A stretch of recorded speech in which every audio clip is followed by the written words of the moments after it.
Bonsoir, bonsoir à toutes et à tous, j'espère que vous allez bien. Je suis Nathan Le Guinic, foreign collaborator au NASA Goddard Space Flight Center, mais ce soir je suis surtout médiateur scientifique. J'interviens au sein de la communauté Cosmonium, communauté que tout le monde peut rejoindre d'ailleurs, hein. Vous tapez Cosmonium sur Facebook, pensez à bien répondre aux questions. Et j'ai la chance d'un plaisir de vous... Ça y est, enfin, nous avons une image du cœur même de notre galaxie, le trou noir supermassif Sagittarius A étoile. Alors oui, elle semble floue, et on va voir très vite pourquoi. Donc si vous ne savez pas encore pourquoi cette image est floue, eh bien vous allez apprendre des choses, vous êtes au bon endroit, et si vous savez déjà pourquoi cette image est floue, eh bien vous allez quand même apprendre des choses, je l'espère en tout cas. Alors déjà, plusieurs personnes se demandaient pourquoi on parle d'une image de trou noir aujourd'hui, cette semaine. Eh bien, tout simplement puisque ces personnes confondent avec la précédente image d'un trou noir, qui était celle de M87 étoile, ici, à la gauche de votre écran. L'image qui a été publiée cette semaine, c'est Sagittarius A étoile. La différence majeure, c'est que M87 étoile, c'est le trou noir supermassif qui est situé au centre de la galaxie M87, alors que Sagittarius A étoile, c'est le trou noir supermassif situé au centre de notre galaxie, la Voie lactée. Donc c'est pour ça, c'est le cœur même que vous avez devant les yeux, le cœur de notre galaxie. Alors, on dit que c'est le cœur, évidemment, parce que c'est au centre. C'est pas tout à fait au centre exactement, hein. Ce trou noir, toute la galaxie tourne autour d'un centre géométrique. Euh, mais ce trou noir tourne lui-même aussi à quelques kilomètres par seconde. Donc c'est pas exactement le centre, mais on n'est pas loin du centre géométrique de la galaxie. Autre erreur aussi, c'est que la galaxie tourne autour de ce trou noir, mais n'orbite pas autour. C'est-à-dire que nous, le Soleil, le système solaire et toutes les autres étoiles de la Voie lactée tournent autour de lui, mais pas à cause de lui. C'est-à-dire si demain vous supprimez Sagittarius A étoile, si vous supprimez ce trou noir supermassif, eh bien, la galaxie va continuer à tourner exactement de la même façon. Ce n'est pas du tout comme les planètes qui tournent autour du Soleil. Par exemple, la Terre tourne autour du Soleil, la Lune tourne autour de la Terre, parce que l'astre central est beaucoup plus massif que tout le reste des astres autour. Et donc, on a un mouvement orbital. C'est pas le cas de la galaxie. La galaxie, le trou noir, il est certes supermassif, comme son nom l'indique, mais il est pas, il est tout petit, très léger par rapport au reste de la galaxie. La galaxie, c'est des centaines de milliards d'étoiles, et en plus, il y a du gaz, etc. Donc vraiment, c'est insignifiant. Alors, donc, première différence avec M87 étoile, donc à gauche, et Sagittarius A étoile à droite. Une grosse différence aussi, c'est que vous voyez ces deux images côte à côte, c'est à l'échelle. Hein, les deux images sont à l'échelle, mais par rapport à l'observateur. C'est-à-dire on pouvait voir ces choses-là à l'œil nu dans le ciel, on aurait l'impression qu'ils aient à peu près la même taille. En réalité, c'est pas du tout le cas, comme on va le voir dans un instant, puisque M87 étoile, c'est le cœur d'une autre galaxie, donc c'est beaucoup plus lointain. Je vais vous donner quelques ordres de grandeur. Sagittarius A, c'est le cœur de notre galaxie. Il est à 27 000 années-lumière à peu près. Ça fait 250 millions de milliards de kilomètres de la Terre. Alors que M87 étoile à gauche, il est à 55 millions d'années-lumière de la Terre. Donc c'est 500 milliards de kilomètres. Et pourquoi ils ont la même taille? Bah, tout simplement parce qu'il y en a un qui est beaucoup plus gros que l'autre. Hein. Vous prenez un objet, plus il est loin, plus il apparaît petit, mais s'il est suffisamment gros, il va apparaître, par effet de perspective, à peu près à la même taille. Pour s'en rendre compte, une petite animation de l'Observatoire européen austral. Donc vous voyez M87, à sa vraie distance, il paraît aussi petit que Sagittarius A. Mais une fois que, si on le met à la même distance, eh bien, il est absolument gigantesque, tout simplement. Je rappelle, pendant ce live, pendant cette émission spéciale, n'hésitez pas à poser vos questions dans les commentaires. J'essaie de les lire en parallèle. Si je ne les vois pas, n'hésitez pas à les reposer régulièrement pour que j'ai plus de chances de voir vos questions, comme ça je peux y répondre. Voilà pour M87 et Sagittarius à étoile.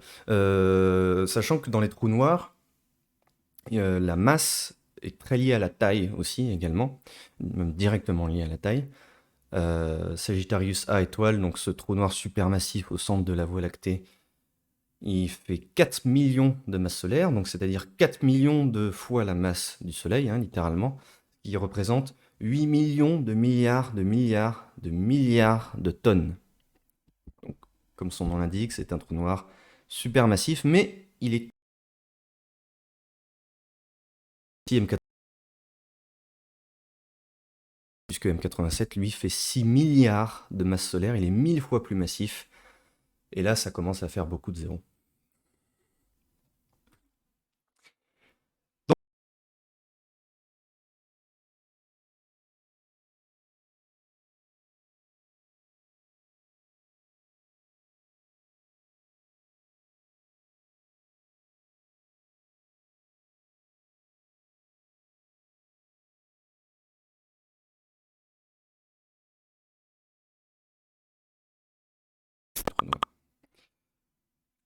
Alors, juste 2 secondes, on me fait signe qu'il y a des bugs avec le micro.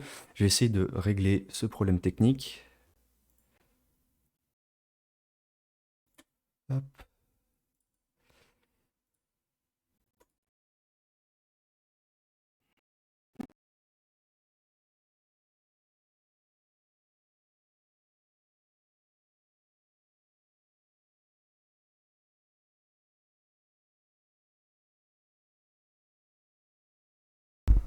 Ah voilà, le son est revenu. Voilà, normalement, il ne devrait plus y avoir trop de problèmes techniques. Je m'en excuse. Où en étions-nous donc? Oui, ce disque d'accrétion, donc, c'est en fait ce cercle orange, puisque vous savez tous que un trou noir, on nous répète partout qu'un trou noir, c'est noir, enfin, c'est transparent. La lumière ne s'échappe pas d'un trou noir, rien ne peut s'échapper d'un trou noir. En réalité, ce trou noir, il est perdu un petit peu au centre, dans la zone sombre du donut, là.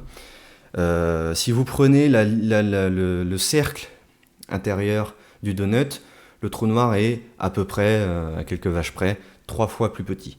Donc il faut imaginer que le trou noir lui-même, il est quelque part dans cette zone sombre.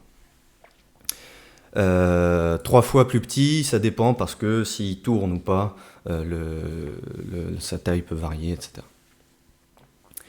Du coup, cette lumière c'est le disque d'accrétion, donc c'est du gaz qui orbite autour, et c'est le gaz, c'est la matière qui orbite le plus proche du trou noir.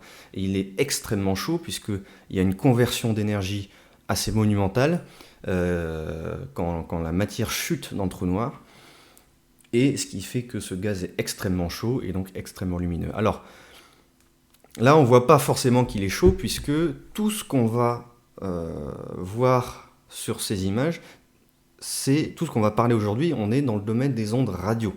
Hein. Les ondes électromagnétiques, c'est plein de spectres différents, plein de domaines différents, notamment la lumière, hein, la lumière visible. La lumière visible, c'est entre 400 et 800 nanomètres de longueur d'onde. Pour vous donner un ordre d'idée, ces images ont été prises à 1,31 mm de longueur d'onde. Donc des longueurs d'onde vraiment d'un domaine radicalement différent. Alors, on est dans les ondes radio. Donc évidemment, ce sont des fausses couleurs, hein, bien sûr. Mais voilà, ça permet aussi de distinguer ce fameux disque d'accrétion. Alors, je parlais de cette limite intérieure. Je disais il y a quelques instants que que c'est la matière qui est la plus proche du trou noir, eh ben il faut bien se rendre compte que dès que vous vous rapprochez un petit peu plus, si vous êtes à peine dans cette zone sombre, c'est fini pour vous, vous êtes aspiré. Il n'y a plus rien qui peut ressortir de cette chose, de n'importe quoi qui rentre dans cette zone sombre au milieu du donut. C'est ce qu'on appelle l'ISCO, c'est l'Innermost Stable Circular Orbit, en bon anglais. Donc c'est l'orbite circulaire stable la plus proche du trou noir. Si vous êtes un petit peu plus proche du trou noir que cette limite, vous finissez aspiré nécessairement. Alors je regarde en parallèle s'il y a quelques questions. Oui, comment se fait-il qu'on ait obtenu une image de M87 avant celle de Sagittarius alors que pourtant il est plus éloigné? Alors pour une raison toute simple, c'est qu'il est en dehors de la galaxie. Sagittarius, il est au cœur de notre galaxie, donc il est entouré d'un énorme nuage de tout ce qu'il y a entre nous et lui, tout ce qu'il y a au centre de la galaxie, dans les régions centrales. On va le voir dans quelques instants.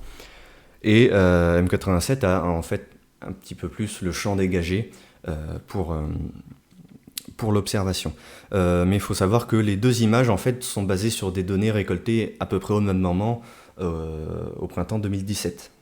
Ça a mis plusieurs années à être traité, à être publié, etc.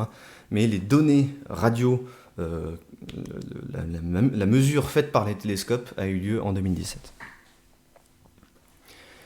Une autre raison, c'est que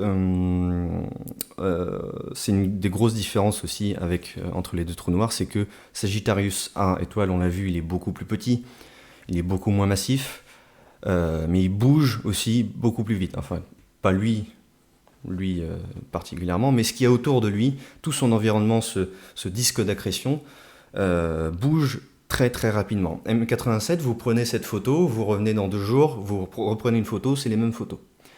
Alors que Sagittarius A, les scientifiques ont été bien embêtés, c'est-à-dire que vous prenez cette photo, vous avez un joli donut, et vous revenez 1 heure plus tard, le donut a complètement changé. Donc c'est comme si vous voulez prendre une photo nette d'une voiture de course, d'une course de chevaux qui bouge dans tous les sens. Donc c'était assez compliqué, il a fallu un traitement statistique qu'on verra tout à l'heure, assez conséquent.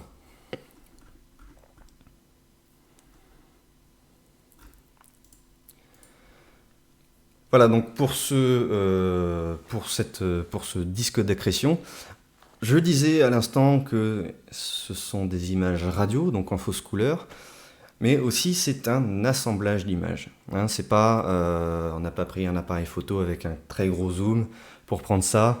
Évidemment, ça serait trop facile. Donc c'est un assemblage de beaucoup d'images, et on va voir toute cette procédure en détail en dernière partie d'émission. Comment ils ont obtenu cette image qui est incroyable.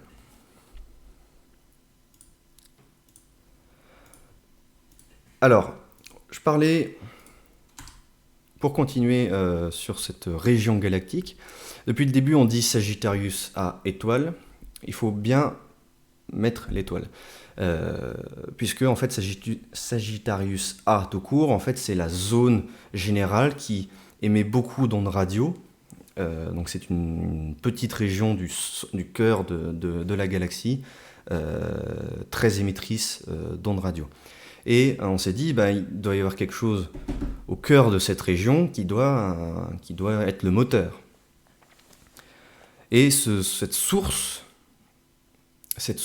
d'énergie, on ne savait pas ce que c'était. On l'a appelé Sagittarius A étoile. Étoile pour dire, voilà, c'est le point central, le moteur de toute cette région très active.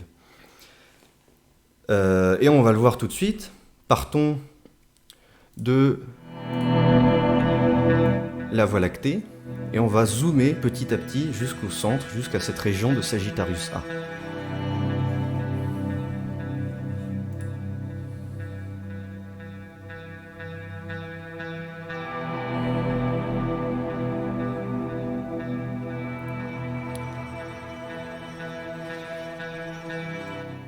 Et on va y venir dans la partie d'après. C'est que vous avez déjà ici une très bonne illustration de la petitesse de ce qu'on est en train d'observer. Hein. C'est très zoomé.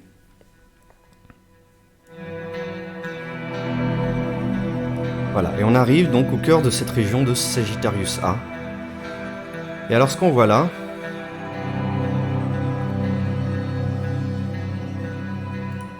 ce sont des étoiles. Ce sont des étoiles qui, elles, orbitent réellement autour du trou noir. On va le revoir en boucle.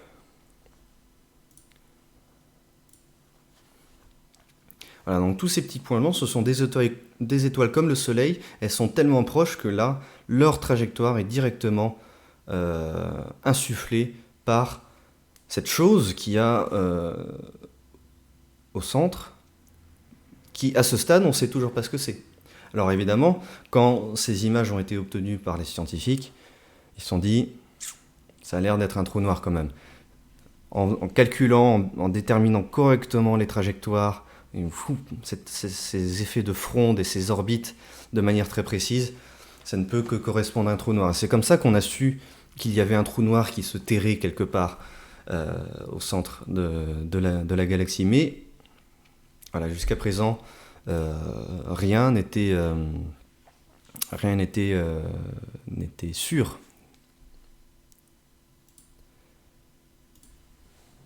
Je lis un petit peu les questions de temps en temps s'il y en a.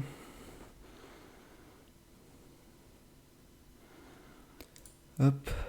Voilà, n'hésitez pas si je loupe vos questions à les reposer régulièrement.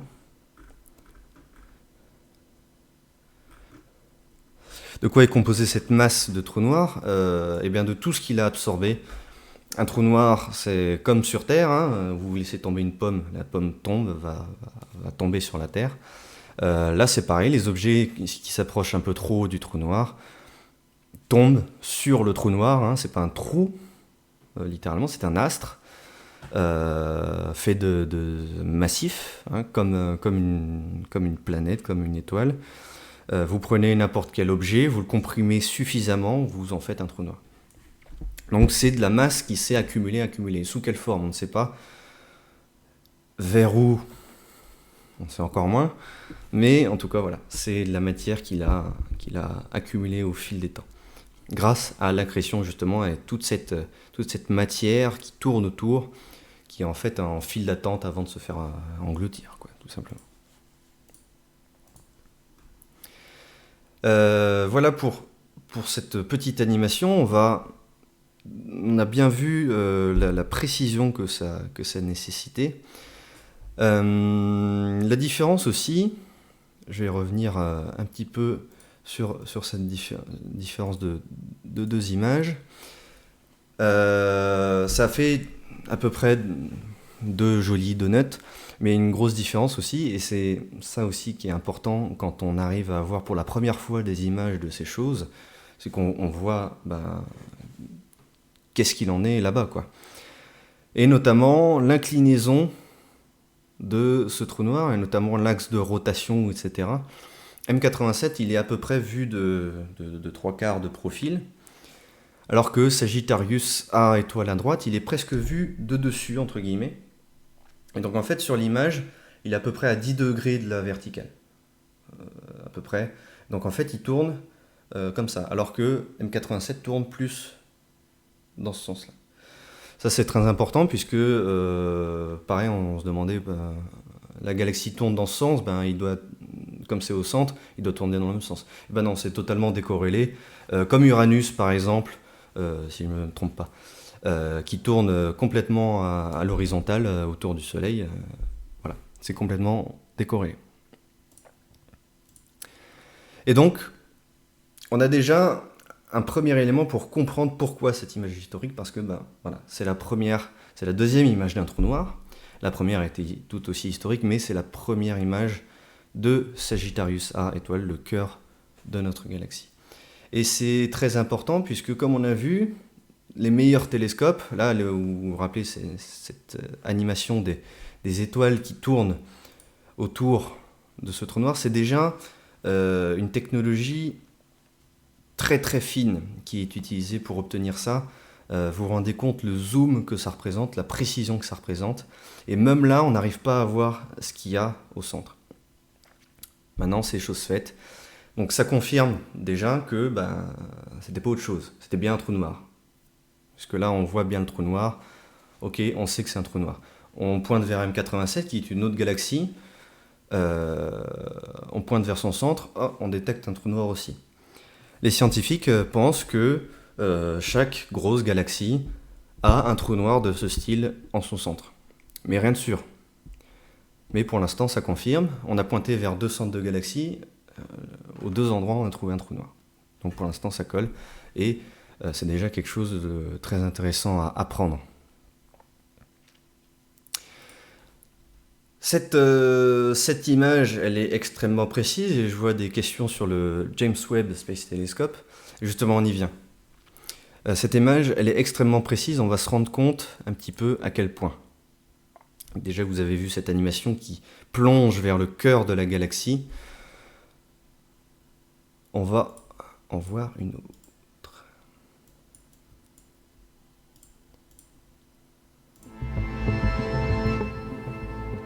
Voilà, on part des interféromètres radio qui sont sur Terre. Voilà la galaxie telle que vous la voyez à l'œil nu, dans un très bon ciel. Puis vous allez zoomer encore une fois avec quelques autres points de vue.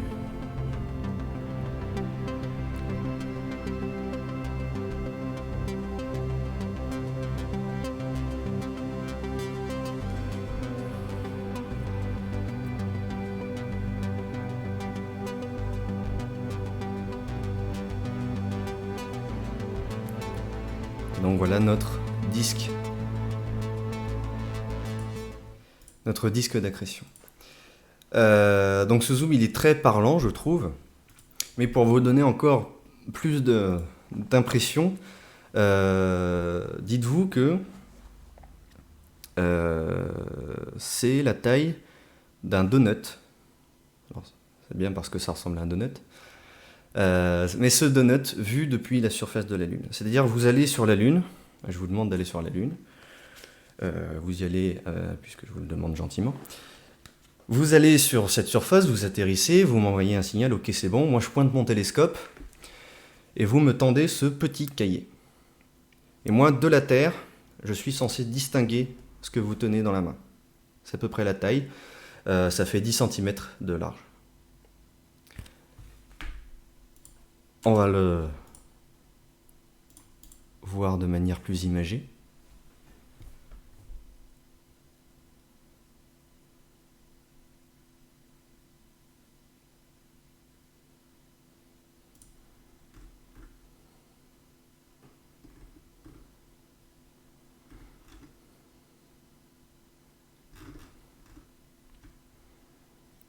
Voilà. Vous êtes censé, avec votre télescope, avoir une image de ce donut aussi loin que ça. C'est évidemment absolument monstrueux. Et on va, tout au long de cette émission, comprendre de plus en plus, vraiment se représenter de plus en plus à quel point c'est complexe ce qui a été réalisé.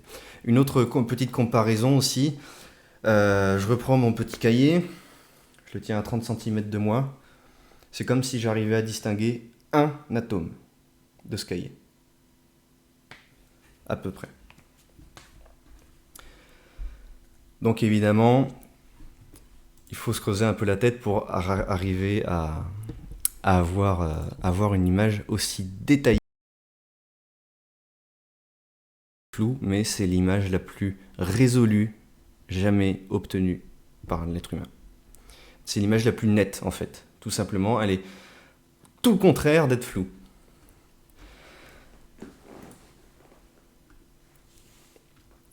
Alors pour ce...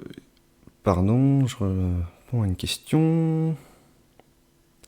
Alors est-ce que c'est le trou noir du centre de la galaxie qui fait bouger la galaxie? J'en ai parlé un petit peu plus tôt.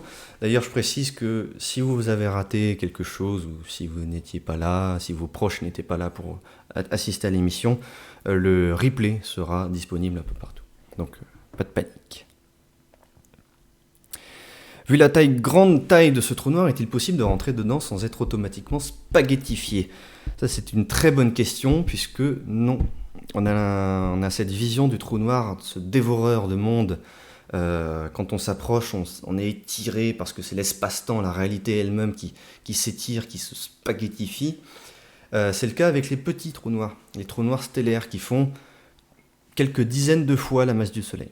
Là, on est à plusieurs millions, voire milliards de fois la masse du Soleil. Ce sont des supermassifs. Et en fait, tout simplement, ce sont les forces de marée.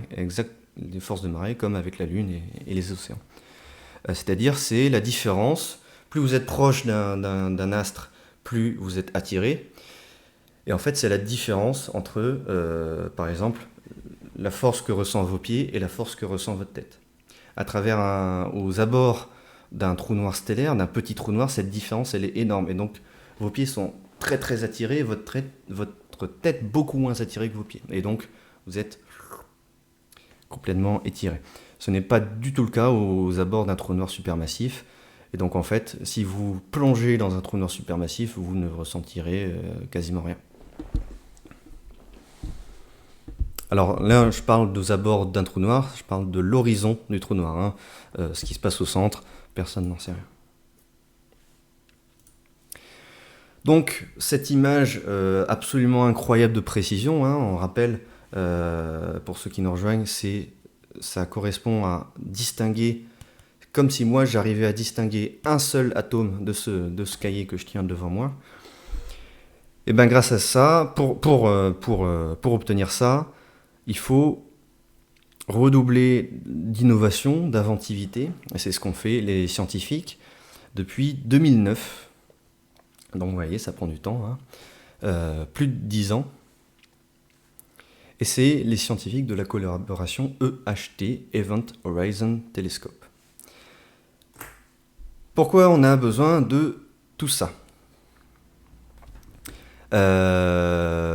Grâce à l'interférométrie à très longue base, et ça va être notre sujet de discussion de toute la moitié de cette émission, de toute l'autre moitié de cette émission. Le HT, c'est donc une collaboration scientifique lancée en 2009 qui regroupe plein d'observatoires dans le monde. Alors évidemment, des observatoires radio-astronomiques. Mais là, pour cette image, j'ai eu notamment l'apport de quelques autres observatoires radio, mais aussi des observatoires comme le VLT, le Very Large Telescope, qui n'ont pas participé aux données de l'image, mais qui ont participé à la campagne de mesure, et notamment aussi des observatoires spatiaux, des observatoires notamment qui observent dans les rayons X. Pour obtenir cette image de Sagittarius A étoile, j'ai compté 103 antennes, donc 103 radiotélescopes, la plupart regroupés dans un gros observatoire comme ALMA par exemple, qui est le plus gros. Et cette image a nécessité 260 pages, vous prenez des pages A4 de publications scientifiques, 260 pages, je ne les ai pas toutes lues pour cette émission, je vous rassure, et 336 scientifiques à travers le monde pour établir cette image. Alors c'est beaucoup pour l'astronomie, c'est pas beaucoup pour la physique des particules. Par exemple, le boson de Higgs, c'était des milliers de scientifiques qui s'étaient réunis, mais c'est quand même un travail assez conséquent qu'on voit à travers ces quelques chiffres. Et donc je le disais, ces observations ont été réalisées en 2017, et pour Sagittarius A étoile, en l'occurrence, c'est 5 nuits d'observation. C'était au printemps 2017, à peu près à la même période qu'aujourd'hui. Tout simplement parce que c'est à ce moment-là que les cibles étaient visibles de nuit. Donc pour l'atmosphère, c'est un peu mieux. Et c'est aussi là où, un peu partout dans le monde, aux différents endroits d'observation, la météo était assez clémente. C'est le printemps, le ciel est calme. Et la météo influe beaucoup, même pour les observatoires radio, puisque la moindre perturbation atmosphérique doit être corrigée après. On va le voir un petit peu plus tard.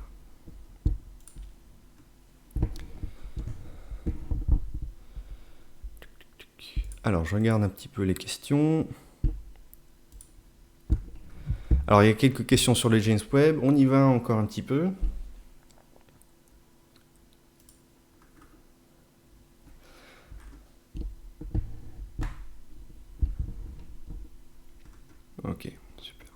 Bon, alors, donc c'est une image extrêmement précise. Et ben, vient la question qui pend à toutes les lèvres, comment ils ont obtenu cette image incroyable? On le rappelle, un donut à la surface de la Lune. Évidemment, c'est pas avec juste un très gros téléobjectif, un très gros appareil photo. Il faut doubler d'innovation pour une raison très simple. Imaginez, vous voulez prendre en photo une jolie étoile. Vous achetez un très gros télescope, le top du top. Cette étoile, la réalité, aussi loin soit-elle, c'est une grosse boule de plasma. Hein. Et donc vous essayez de photographier ça, ou même une planète, une exoplanète. Vous voulez par exemple avoir comme Google Earth, hein, les images satellites de la météo, vous voyez le paysage vu du ciel. Et vous dites, tiens, l'exoplanète, j'ai envie de voir à quoi elle ressemble, quoi. Donc vous achetez un super grand télescope, vous le réglez, mais alors avec une précision incroyable. C'est simple, l'alignement du télescope, il est absolument parfait. Eh bien, voilà ce que vous obtenez.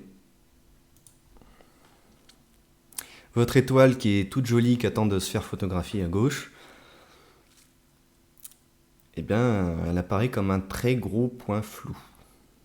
Et ça, même si votre télescope, il est réglé de manière absolument parfaite, la mise au point, elle est parfaite. Tout est parfait, même idéal, même un coup de baguette magique, c'est parfait. Eh ben non, même pas. Pour une raison très simple, c'est que le télescope, il est d'une taille finie. Hein, on va pas... Le miroir, il s'étend pas jusqu'à l'infini, c'est pas possible. Il est d'une taille finie, du coup, il y a un phénomène physique qui rentre en jeu, qui s'appelle la diffraction. Et en fait, c'est simplement les bords du télescope, simplement l'existence d'un bord qui va faire dévier la lumière et qui va ruiner la mise au point de votre image. Enfin, ruiner. Qui va faire que votre image ne pourra jamais être parfaitement nette. Et donc, c'est à peu près à l'échelle, hein, les deux images. Au lieu d'avoir une jolie petite boule bien petite, vous avez un gros point flou. Et donc ça, une manière de contourner ce problème, c'est d'avoir un télescope plus grand. Et toujours plus grand, et toujours plus grand, et toujours plus grand. Le plus grand de la Terre va faire 40 mètres de diamètre.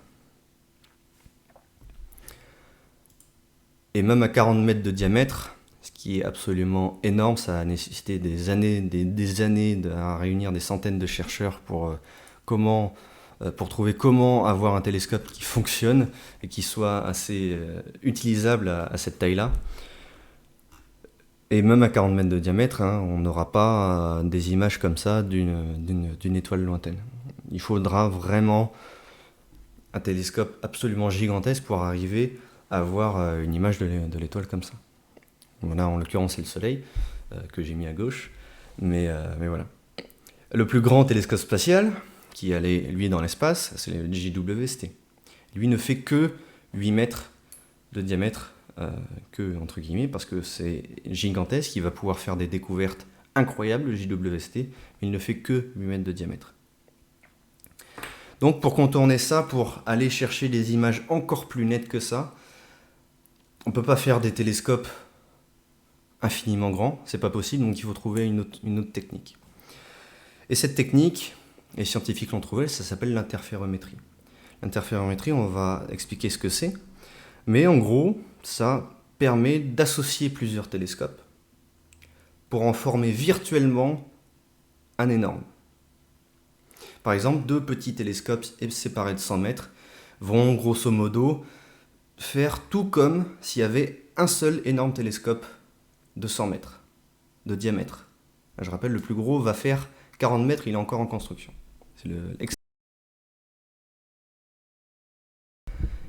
C'est cette technique qu'on a appliquée avec ce réseau d'interféromètres, ce réseau de radiotélescopes à travers le monde. Et cette image, ces deux images de trous noirs, Pour obtenir cette image de trou noir, pour obtenir une image aussi nette et précise que celle-là, il faudrait que le télescope fasse la taille de la Terre entière. Donc plusieurs milliers de kilomètres de diamètre.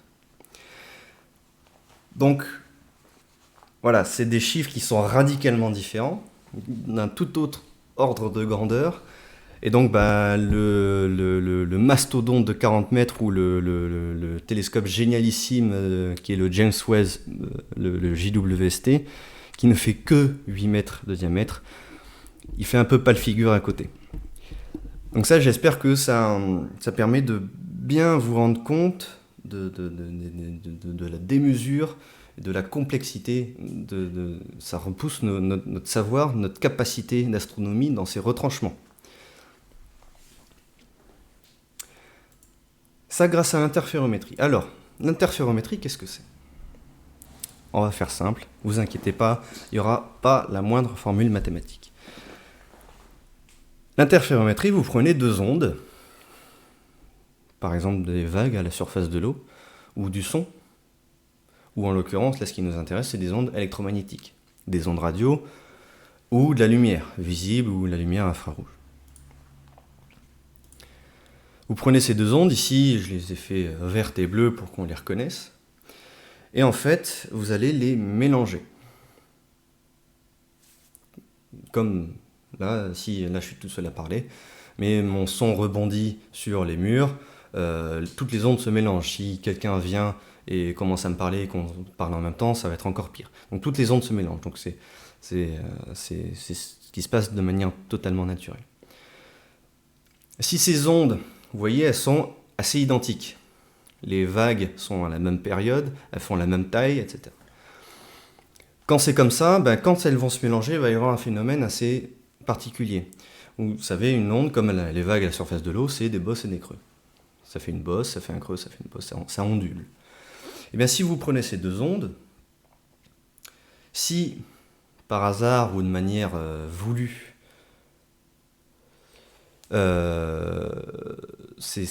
les bosses des deux ondes tombent sur les bosses et les creux tombent dans les creux, ça va s'additionner. Donc l'onde finale va être 2 fois plus grande. Mélanger les ondes, c'est justement ce qu'on appelle faire interférer les ondes. Donc là, c'est une interférence constructive. L'onde résultante est construite, elle est doublée. Si au contraire, vous voyez, les bosses tombent pile dans les creux et les creux tombent pile sur les bosses, et tout s'annule. Et là, c'est une interférence destructive de l'onde. Cette dernière, c'est exactement comme ça que fonctionnent les casques audio pour écouter la musique. Alors pas celui-là, mais vous en avez sûrement peut-être chez vous, des casques à réduction de bruit active. C'est exactement comme ça que ça fonctionne. Un petit micro enregistre l'environnement, ce brouhaha, vous êtes au bar, dans le train, n'importe où. Il enregistre l'environnement, il va le réémettre de manière superposée, exprès pour que ça soit une interférence destructive et que l'onde résultante, il n'y en a plus, tout simplement. Et donc il ne reste que votre musique et vous êtes totalement au calme. Voilà, c'est comme ça que ça marche, les interférences. Alors maintenant, on va complexifier un petit peu, pas trop, je vous rassure. Vous vous mettez à la surface de l'eau et vous prenez ce qu'on va appeler deux sources d'ondes, là en l'occurrence deux sources de vagues. Deux points qui vont par exemple faire osciller, faire onduler la surface de l'eau, deux petits points. Donc les ondes vont se répartir, vont commencer à se propager en cercle, puisque ce sont des points, et vient un moment où ces ondes vont commencer à fusionner, à se toucher, et donc les interférences vont commencer. Et selon l'endroit où elles se mélangent, soit ça va faire des interférences constructives, soit ça va faire des interférences destructives. Et voilà à quoi ça ressemble. Donc vous avez vos deux points, vos deux sources ponctuelles qui émettent ces ondes, et par la beauté de la géométrie, ça va faire des rangées où Alternativement, l'interférence va être tantôt destructive, tantôt constructive. Si on fait la même chose avec un laser, en l'occurrence deux lasers à quelque chose près, on n'a pas de petites ondulations, on n'a pas de petites vaguelettes puisqu'on ne voit pas, c'est juste soit il y a de la lumière, soit il n'y en a pas. Et en haut de l'image, imaginez on place un écran, un mur, quelque chose, pour voir cette lumière qui tape sur le mur. On obtient ceci. Un laser rouge par exemple. Ça, ce sont des franges d'interférence. Ce sont des franges d'interférence qui sont causées en l'occurrence par deux sources. Je fais super bien l'onde qui se propage, super, merci. J'ai travaillé pour ça. Ces franges d'interférence, donc, provoquées par le mélange de deux ondes issues de deux sources ponctuelles. Donc ça, c'est ce qui se passe avec le son, avec plein de trucs. Pour l'instant, on ne fait pas encore d'astronomie avec ça. Alors, imaginez que maintenant, vous dites, tiens, on va appliquer ça à l'astronomie. Et donc, vous reprenez votre étoile de tout à l'heure que vous voulez photographier. Voilà, une magnifique étoile. C'est la nôtre, c'est le Soleil. Alors, c'est le Soleil, et ça tombe bien parce que c'est ce qu'on appelle une étoile résolue. L'objet est résolu, c'est-à-dire que sur cette photo que je vous montre, la taille de l'objet est plus grande qu'un pixel. Si vous êtes en avion et que vous photographiez le sol, les rues, etc., rigoureusement, vous êtes en train de photographier les bonhommes qui se baladent. Mais ils n'apparaissent pas sur la photo puisqu'ils sont tellement petits qu'ils sont inférieurs à un pixel. Donc, la personne qui se balade juste en dessous de vous dans la rue, elle n'est pas résolue. Elle est trop petite. Donc c'est ce qu'on cherche à avoir avec toutes les autres étoiles, d'arriver à observer les détails de surface, cette beauté qui se joue à cette surface de plasma chaud. Sauf que, on rappelait tout à l'heure, dans notre petite vaguelette, les sources sont des points. Des points au sens mathématique du terme. Une étoile, c'est visiblement pas un petit point. Et justement, c'est pour ça qu'on voit une surface. Si c'était juste un point, on ne verrait pas d'étoile. Donc, c'est pas un point. Qu'est-ce que ça change? Ça change que, pour simplifier, tout se passe comme si, en fait, il y avait deux points. Les deux points les plus éloignés du diamètre. Tout simplement. Et donc, en fait, quand on va faire ces interférences, au lieu que ça soit un point qui interfère avec un seul point, c'est deux points qui vont interférer avec deux autres points. Et comment on va faire ces interférences? Au lieu d'avoir deux sources qui vont faire osciller la surface de l'eau, au lieu d'avoir ces deux sources, en fait, la technique, c'est d'utiliser deux télescopes. C'est pour ça qu'on a besoin de plusieurs télescopes. Au moins deux, puisque en fait, c'est l'image de l'un qui va interférer avec l'image de l'autre. Si une étoile, c'était un seul point, l'image finale des deux télescopes, ça ressemblerait à ça, exactement de la même manière. Sauf que comme ce n'est pas des points, ces deux figures de franges d'interférence vont un petit peu se mélanger. Et en fait, là où il y a un peu de sombre, il y a un petit peu de lumière, et là où c'est censé être très lumineux, il y aura un petit peu de sombre. Donc en fait, le contraste, c'est-à-dire le rapport entre le point lumineux, le plus lumineux, et le point le plus sombre, le contraste va être diminué. Et ça, c'est la preuve directe.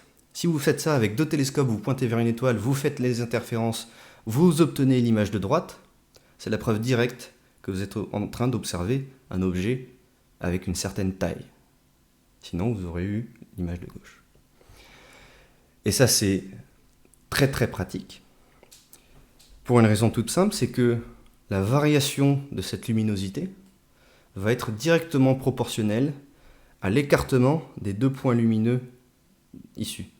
Donc, dans notre cas d'une étoile, ça va être directement proportionnel au diamètre de notre étoile. Et donc ça, c'est super pratique. Et c'est comme ça qu'est née historiquement l'interférométrie, c'est qu'on s'est rendu compte de ça.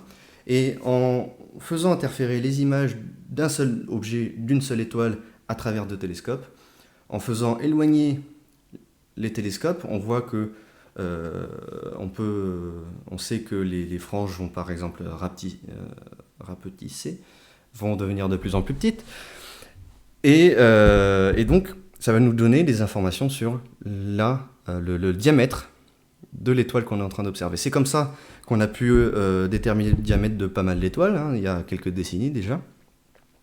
C'est comme ça aussi qu'on s'est rendu compte que certaines étoiles qu'on pointait dans le ciel, eh bien en fait, c'était pas une seule étoile, c'était 2 étoiles, 3 étoiles.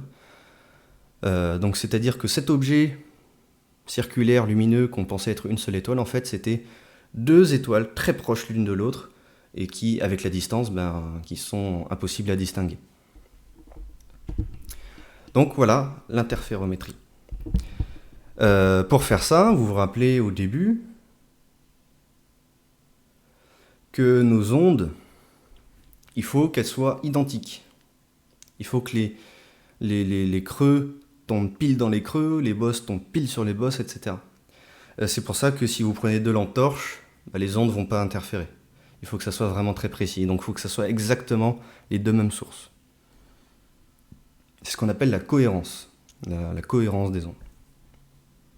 Et donc pour ça, nos deux télescopes, il faut qu'ils soient reliés de manière naturelle. C'est-à-dire qu'on ne peut pas se permettre de prendre l'image sur un capteur photo, de prendre une image numérique et de ensuite faire ce qu'on veut. Non, la lumière qui arrive dans les deux télescopes, elle est réfléchie par des miroirs et la lumière est acheminée jusque là où on va provoquer l'interférence.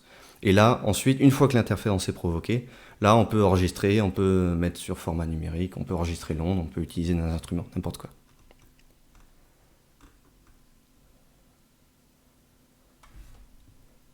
Alors, je regarde quelques questions avant de continuer.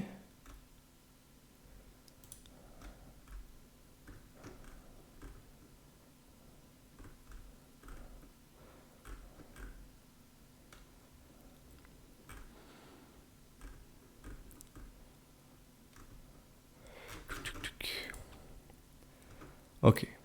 Donc oui, j'ai répondu aux questions sur le James Webb. Hein.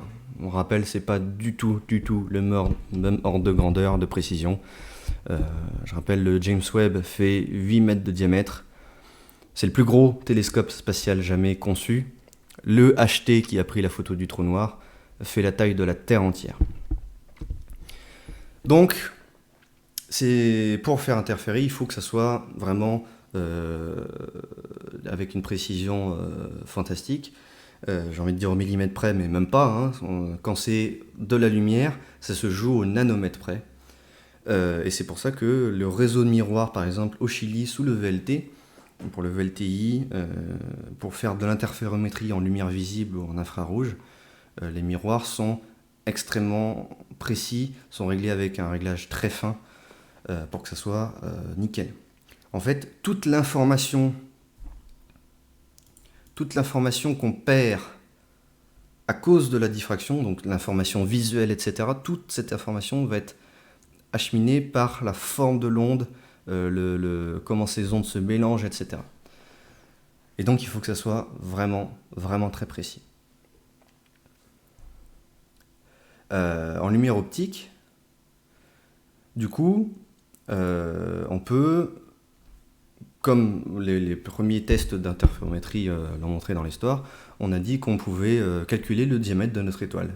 On a cette étoile-là, 2 télescopes, on interfère, on fait les calculs qui vont bien, en fonction toujours de ce contraste des franges d'interférence, et on peut calculer le diamètre de l'étoile. Mais on ne fait que calculer un diamètre. Impossible d'avoir jusqu'à présent une photo comme ça de l'étoile. Nous, on n'a que des traits rouges, des traits colorés sur un écran. Et on peut en déduire plein de choses, mais on n'a pas d'image. Alors comment on obtient ces images ? Justement, si la manière la plus simple, c'est juste de mesurer le contraste et d'en déduire, grâce à une formule, le diamètre de l'étoile. Mais en fait, grâce au mat, la relation entre le contraste des franges et la réalité, le positionnement des sources, l'écart des différentes sources, ça permet, par exemple sur ce diamètre, d'avoir vraiment l'intensité lumineuse en fonction de la position. Et une intensité lumineuse en fonction de la position, c'est tout simplement une image. Donc en fait, c'est pour ça qu'on parle d'une image reconstruite, puisque on a nos franges d'interférence, on mesure précisément ces franges d'interférence, c'est pour ça que c'est de l'interférométrie. Et avec ces mesures, on va reconstruire artificiellement l'image à l'aide de théories mathématiques complexes. Pour les plus avertis, il s'agit simplement de transformées de Fourier.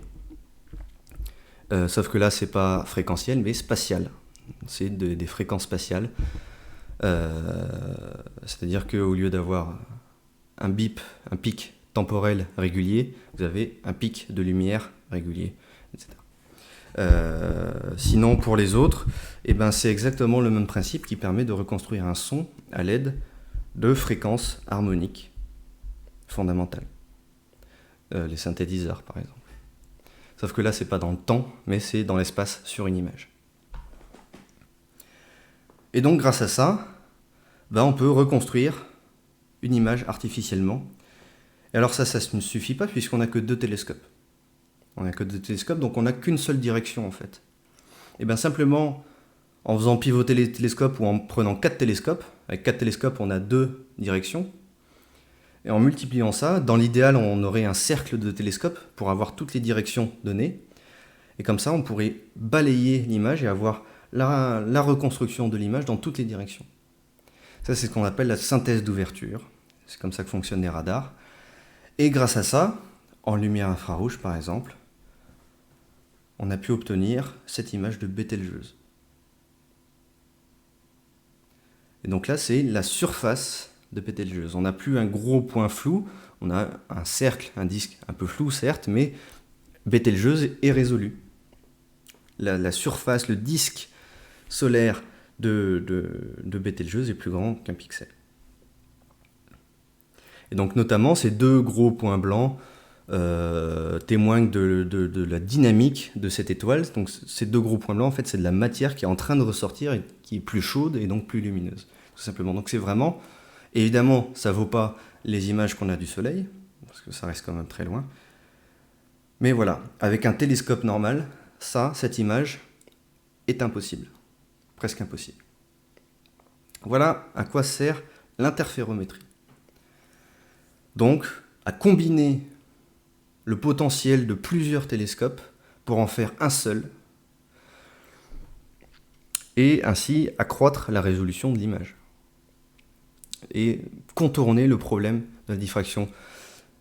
Mais, on l'a dit tout à l'heure, il faut que tout soit relié par un système de miroir extrêmement précis. Alors comment ils ont fait? Autour de la Terre, avec tous ces radiotélescopes séparés par des dizaines de milliers de kilomètres. Ils ne se sont pas amusés à relier tout, à traverser le Pacifique ou l'Atlantique avec des petits miroirs superposés, alignés en rondognon. Non.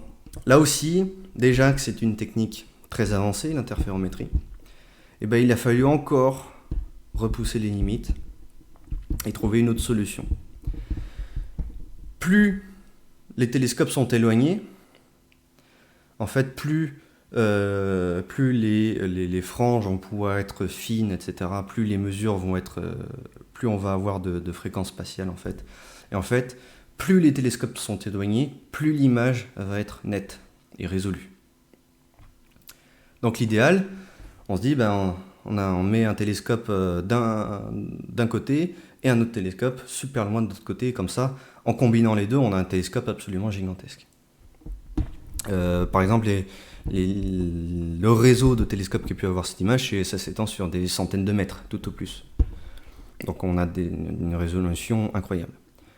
Mais pour la Terre, il faut encore innover. Et pour ça, il faut revenir au début de l'interférométrie, une fois de plus, et se dire qu'au final, qu'est-ce qui compte dans l'interférométrie?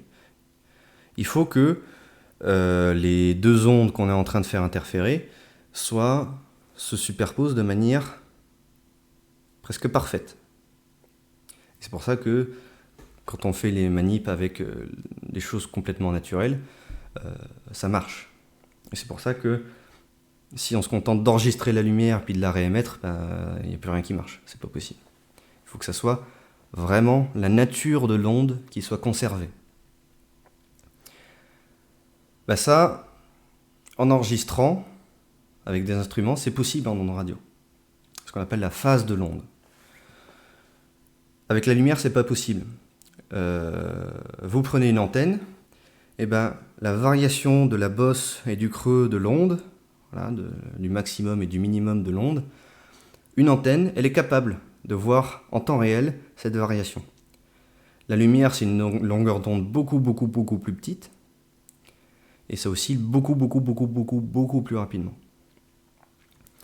Donc c'est pas possible d'enregistrer ça.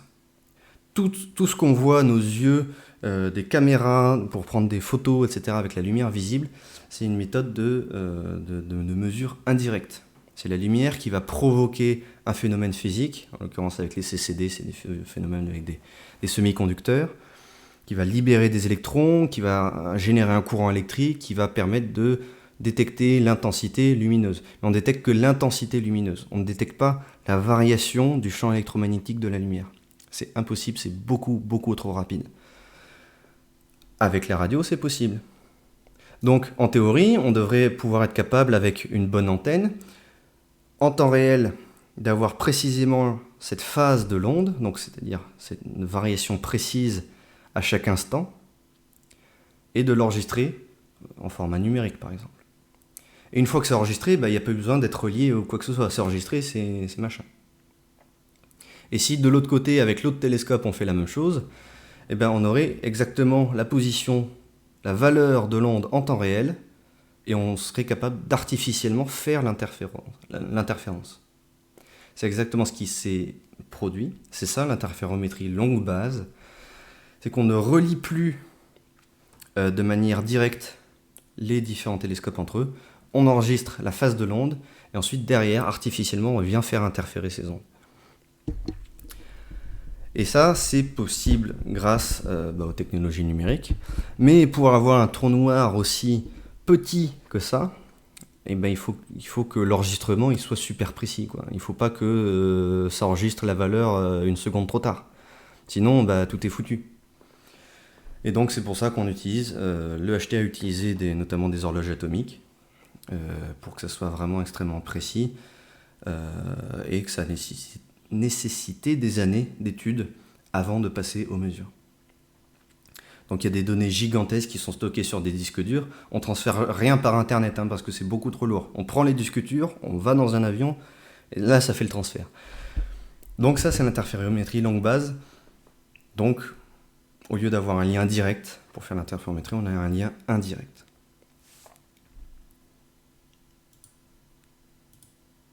Et donc ça permet d'avoir des télescopes beaucoup plus éloignés. En l'occurrence des radiotélescopes, puisque cette technique est impossible en lumière visible. Alors je vais lire quelques questions à nouveau. Possible de faire interférer les télescopes de l'EHT avec un télescope en L2 par exemple. Alors L2, pour ceux qui ne savent pas, c'est le point de Lagrange L2.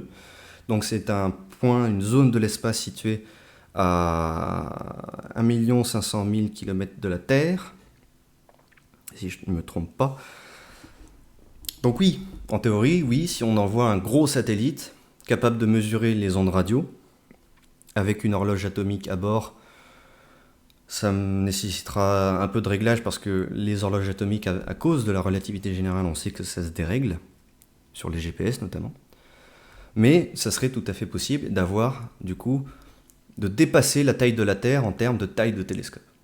Ça, c'est des projets qui sont aussi en cours. Par exemple, d'envoyer un premier radiotélescope à un moment de l'année, et 6 mois plus tard, la Terre a fait le tour, et d'envoyer un deuxième radiotélescope. Là, on aurait virtuellement un télescope de la taille du système solaire entier. Donc ça serait absolument fantastique. Pour l'instant, c'est toujours à l'état de projet.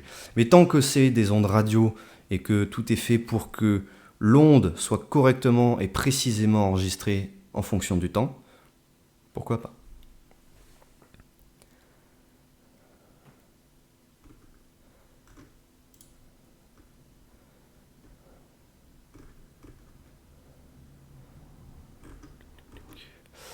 C'est très clair. Bah, merci à vous de vos retours. Ok. Alors, voilà pour l'interférométrie longue base. Mais, évidemment, en pratique, c'est un petit peu plus compliqué. Ce qu'observent les télescopes, on va le voir tout de suite. Voici le résultat que mesure l'Event Horizon Telescope.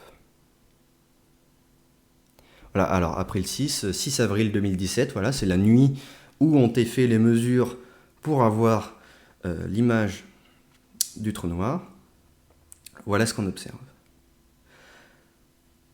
Évidemment, ça ne fait pas une jolie image. Comme on l'a dit, derrière, il faut reconstruire.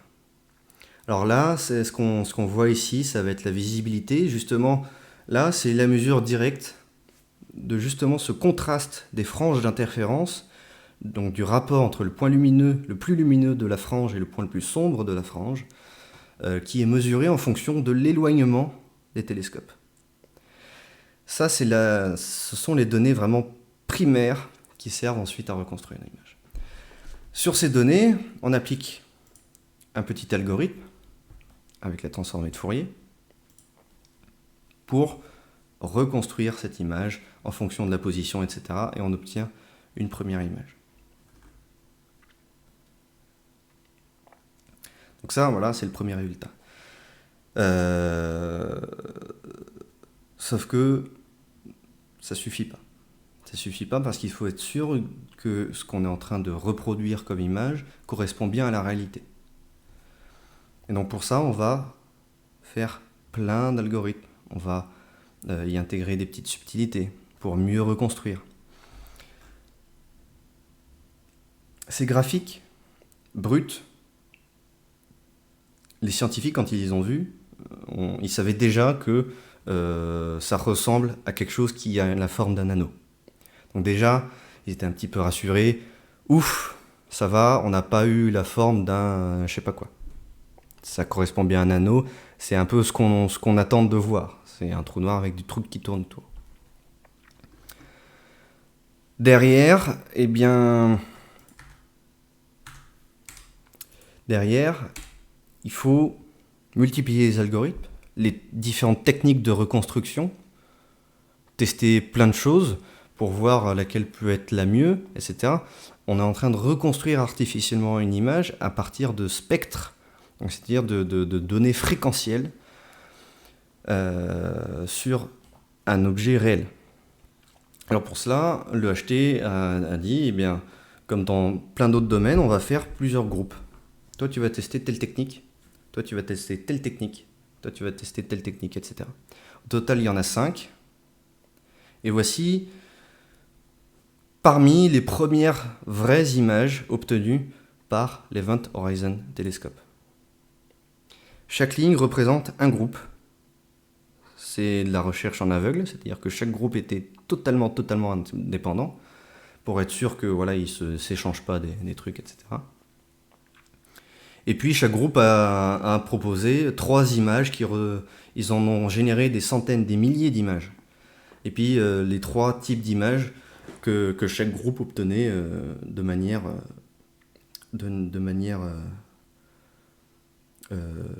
plus probable. Donc vous voyez que certaines ressemblent un petit peu au résultat final, mais par exemple les dernières, on distingue strictement rien. On distingue strictement rien. Et c'était exactement le même problème pour M87 étoiles il y a 3 ans. Sauf que là, il y a un problème en plus, c'est qu'on l'a dit, Sagittarius A étoile bouge beaucoup plus vite. Donc ça, c'est des problèmes qu'il a fallu encore résoudre. Évidemment, je n'ai pas parlé de toutes les calibrations qu'il a fallu faire sur les radiotélescopes eux-mêmes, sur les instruments eux-mêmes qui ont pris les mesures. Par exemple, je l'ai évoqué tout à l'heure, notamment l'atmosphère. Le moindre variation atmosphérique va dévier peut-être un petit peu l'onde.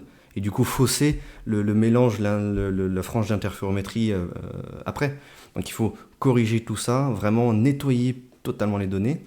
Pour ceux qui veulent, il y a 260 pages à lire. Mais voilà. Et donc, ces premiers résultats, ils sont pas, a priori, pas très encourageants. Mais c'est totalement normal puisque on a bien compris jusqu'à présent que les données qu'on recevait, c'est des graphiques, c'est des données spectrales, c'est des données fréquentielles. C'est des données reconstruites à partir d'une mesure, d'une différence de contraste. C'est extrêmement abstrait comme données.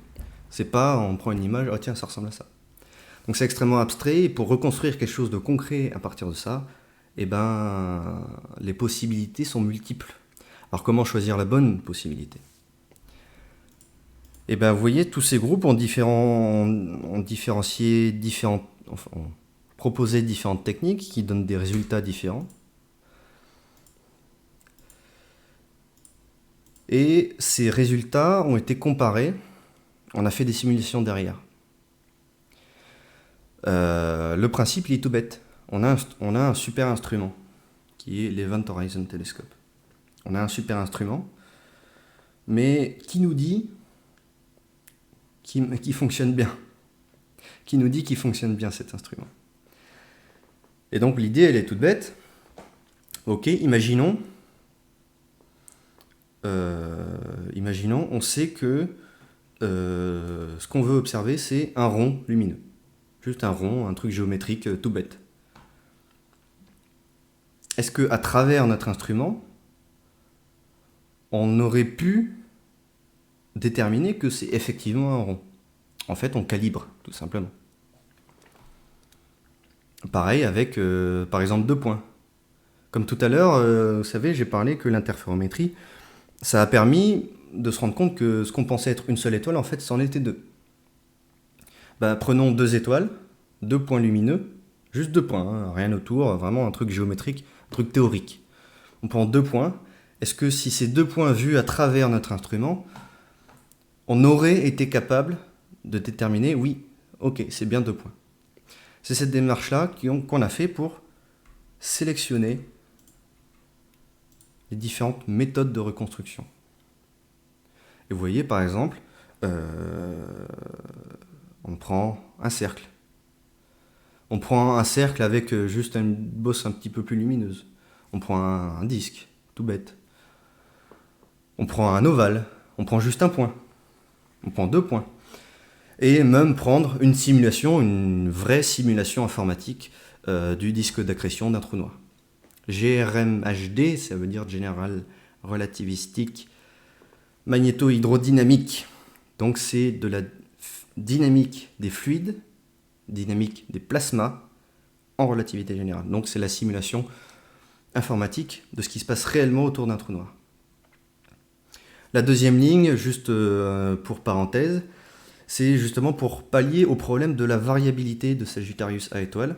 On l'a dit, contrairement à M87 étoile, on revient 2 jours après, il n'a pas bougé.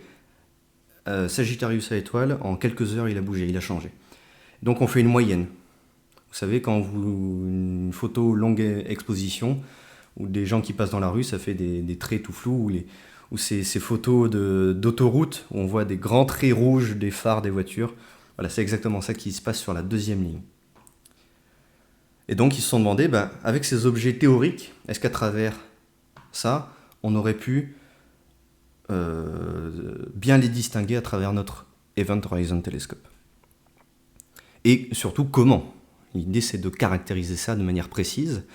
Et ça, si on reprend nos différentes techniques de mesure, on a ça.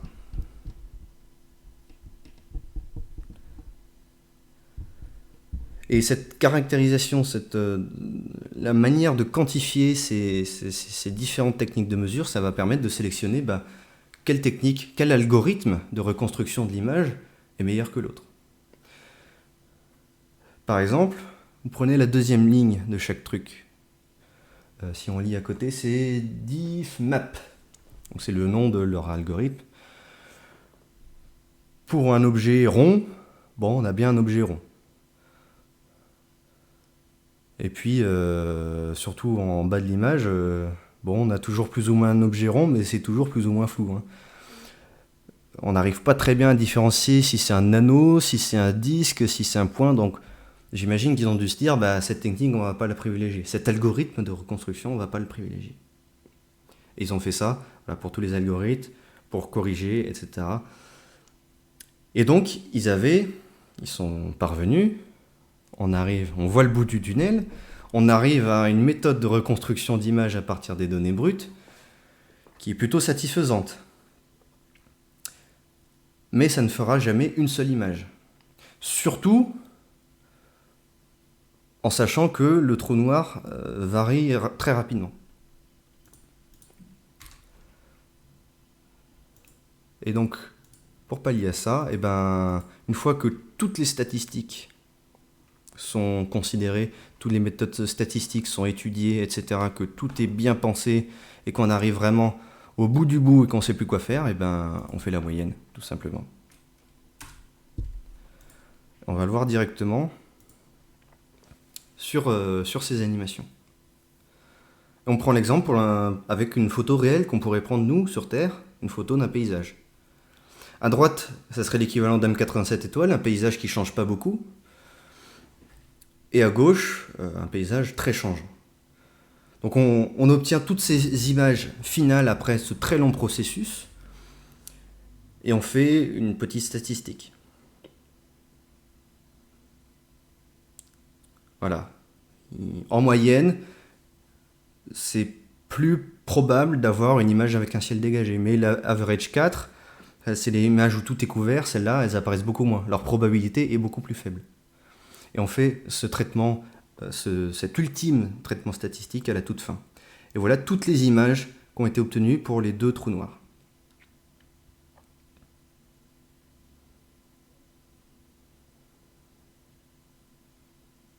Vous voyez, le cluster 4, c'est une image qui a complètement rien à voir. C'est juste un amas de trucs orange.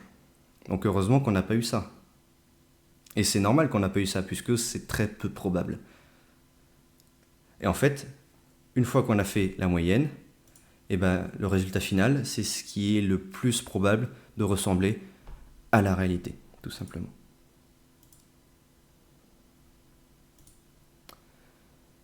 Et d'ailleurs, et c'est comme ça qu'on a sélectionné cette ultime image que les scientifiques ont pu publier comme ça en conférence de presse. Mais l'autre grosse image, c'est celle-ci. Et c'est exactement ce qu'on vient de voir. L'image réelle, c'est celle-ci. Et vous voyez en dessous les 4 images en fonction de leur probabilité. Vous voyez que la barre rose, elle est plus élevée, donc c'est l'image la plus probable. Et ce petit rond blanc à droite, en fait, c'est l'équivalent d'un pixel de l'image. C'est pas un seul pixel de l'image parce que on reconstruit pas pixel par pixel, hein, on construit par des fonctions mathématiques, donc c'est tout en même temps. Mais c'est à peu près l'équivalent d'un pixel par l'image. Si c'était pas joli, rond, circulaire et un peu flouté, l'image, ça serait vraiment des gros carrés posés les uns à côté des autres. Donc la résolution au final n'est pas top, mais elle est extrême par rapport à la distance que ça représente. Et elle est suffisante pour distinguer, simplement, vous voyez ces petites boules plus brillantes qui ressortent. Ça, c'est du gaz qui est plus brillant à cause de l'effet Doppler, notamment. L'image n'a pas encore été totalement analysée, les articles vont venir. Il y aura d'autres chercheurs qui vont analyser toutes les données qui ont été publiées, etc. Donc on a encore pas mal de choses à apprendre de ces choses.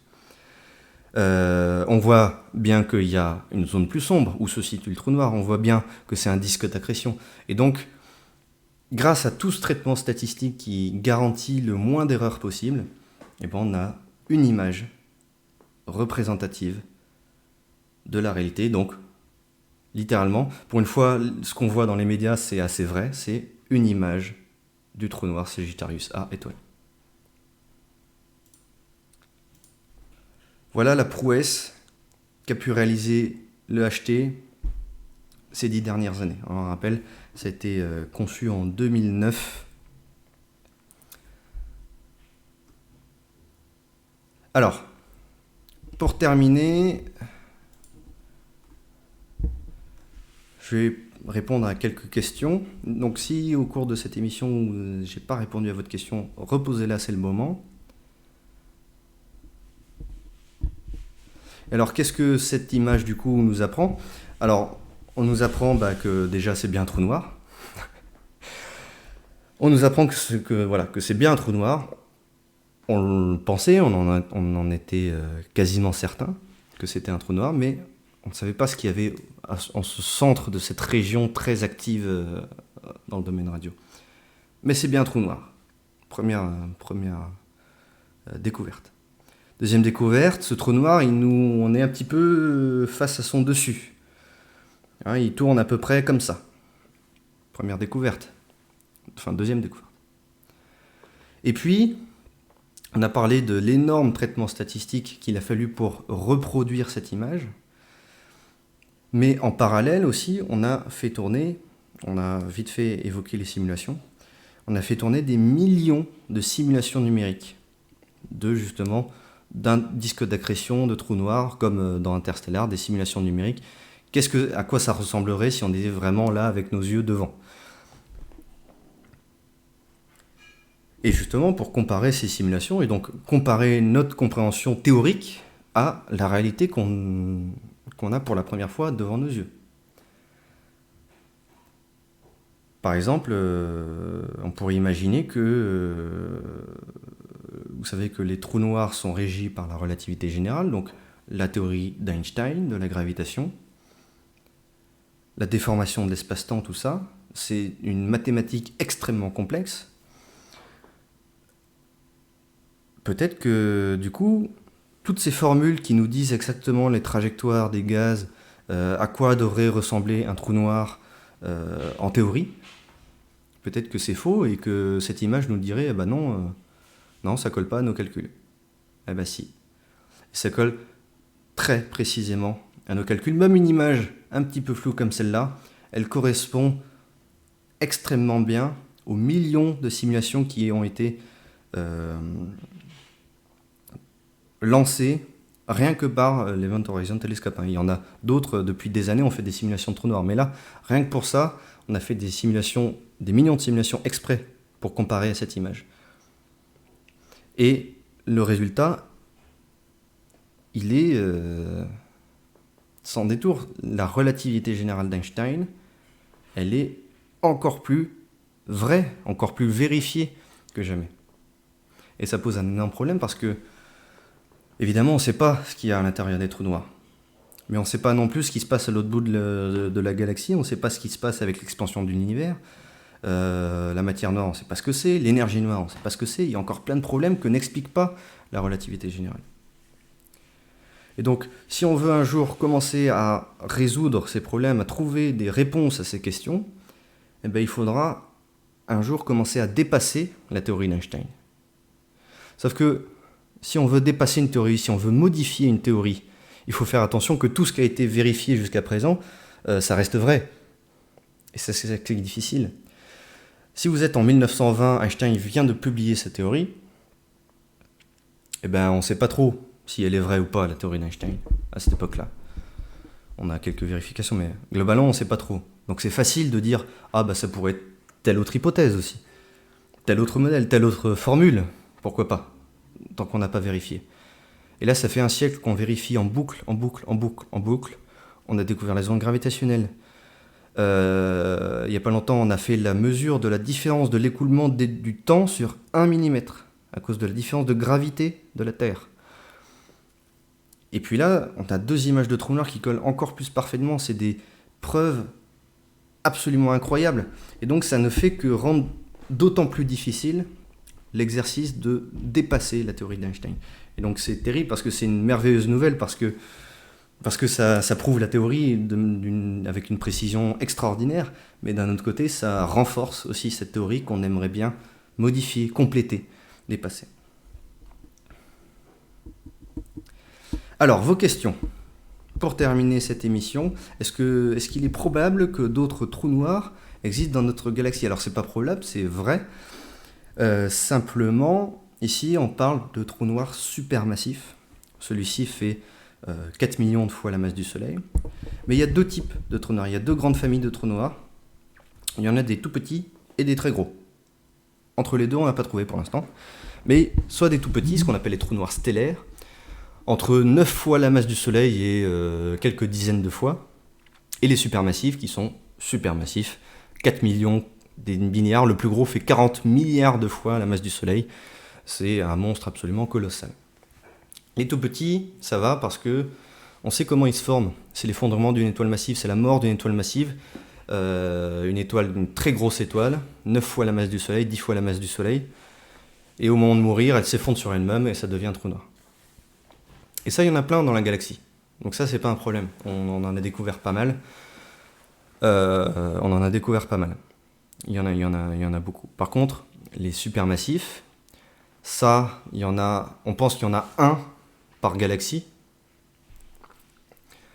Pour l'instant, c'est vérifié pour notre galaxie. Il y en a un, on l'a trouvé, il est là. Pour M87, on a pris en photo, c'est bien, on l'a trouvé, il est là. Par contre, il n'y en a qu'un, d'une part, pour répondre à la question, et puis le problème, c'est qu'on ne sait pas comment ils se forment. Les petits, ça va parce que c'est l'effondrement d'une étoile. Il y a suffisamment de matière, il y a suffisamment de masse. Mais les supermassifs, il y a tellement de masse, d'où elle vient toute cette masse?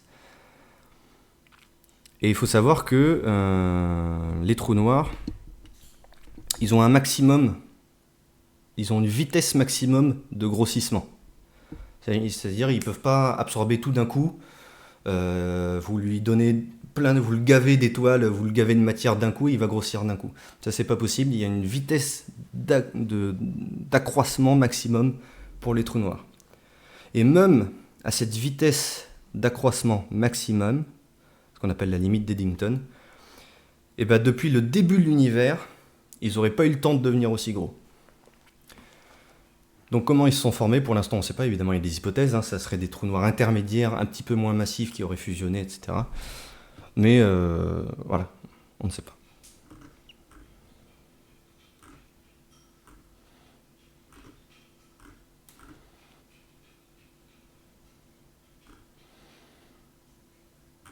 Alors, tiens d'ailleurs, j'y pense, mais on a vu la comparaison des deux trous noirs. On a vu une comparaison de taille avec des chiffres. L'autre est 1000 fois plus massif que l'autre. Mais par exemple, sur cette image à l'échelle, à gauche, le bord de l'ombre engloberait l'orbite de Pluton. Par exemple, à la place du Soleil, on remplace ça par les deux trous noirs. Celui de gauche engloberait tout le système solaire. Alors que celui de droite, Sagittarius A étoile, le bord noir frôlerait l'orbite de Mercure à peine. Donc pour vraiment bien montrer que l'un est beaucoup, beaucoup plus petit que l'autre. Les couleurs des trous noirs sont-elles réalistes? Non, puisque, comme j'ai dit au début, ce sont des ondes radio. Donc, en fait, la vraie image reconstruite, elle serait en noir et blanc. C'est plus ou moins blanc, plus ou moins noir. C'est juste un niveau de luminosité. Comme en infrarouge, comme toutes les fausses couleurs, en dehors du spectre visible. Pourquoi on n'installe pas des télescopes sur la Lune? On aurait un miroir plus grand, en effet. Alors, pas plus grand que la Terre, pas plus grand que l'Event Horizon Telescope, puisque on en rappelle, virtuellement, l'Event Horizon Telescope fait la taille de la Terre entière. Mais oui, sur la Lune, il y en a qui pensent à faire des radiotélescopes, notamment sur la Lune, mais par contre, là, c'est la pratique qui pêche. La Lune, on sait juste y envoyer quelques kilos de matériel. C'est tout. On ne sait pas envoyer des choses plus lourdes. Pour construire un télescope, surtout un gros, il faut beaucoup, beaucoup, beaucoup de matériel. Il faut des gens, il faut des ingénieurs, ça se fait dans des laboratoires. Voilà. Pour l'instant, c'est de la pure science-fiction, mais en théorie, on imagine très bien le faire. Les trous noirs primordiaux, c'est quoi? Alors, c'est une autre catégorie de trous noirs. On a vu les stellaires, les tout petits, et les supermassifs, comme les deux gros, là, qu'on voit à l'écran. Les trous noirs primordiaux, c'est une théorie, ça serait une autre catégorie de trous noirs qui se serait formée au début de l'univers et qui serait resté tel quel depuis le début de l'univers.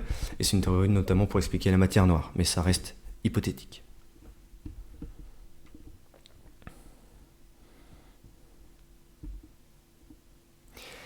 Alors, est-ce qu'on a une explication de pourquoi les supermassifs sont au centre des galaxies alors que leur influence gravitationnelle n'influe pas sur les étoiles des galaxies? Très bonne question. Donc, on a vu au début, la galaxie tourne autour de Sagittarius A, étoile ici à droite, mais pas à cause de lui. Parce que voilà, sa masse est trop faible par rapport au centre de la galaxie. En fait, les trajectoires, c'est comme si la galaxie c'était un truc solide, presque. Alors pourquoi il est pile au centre? En fait, ça relève de la cosmologie, de la formation des galaxies. On sait qu'au début, il y a eu le Big Bang, une soupe de gaz qui était assez homogène, très homogène dans l'univers entier. Et comment d'un truc aussi homogène que ça, on est arrivé à une biodiversité, j'ai envie de dire, d'objets astronomiques aussi variés, aussi détaillés que l'ensemble des galaxies, des nébuleuses, des étoiles, etc. Donc il a bien fallu que ces galaxies se forment à un moment donné. Donc la formation des galaxies, c'est un domaine de recherche très actif. Et notamment, l'hypothèse, elle est assez intuitive. C'est que au début, s'il y a de la matière qui se forme, par la gravité, elle s'agglutine. Elle forme un peu comme les planètes qui se forment autour d'un soleil. Ça crée des grosses masses de matière. Et puis, effet boule de neige, tout simplement. Effet boule de neige. Les premiers trous noirs qui se forment, par exemple, vont entraîner tout un nuage de gaz autour, etc. Ça va former un gros nuage, une toute petite galaxie, une toute petite proto-galaxie. Et puis, et c'est le reste de la galaxie qui va faire cet effet boule de neige. Et non plus, le trou noir, en fait, va simplement déléguer, laisser faire le reste pour que les galaxies se forment. On ne sait pas exactement comment tout ça se produit.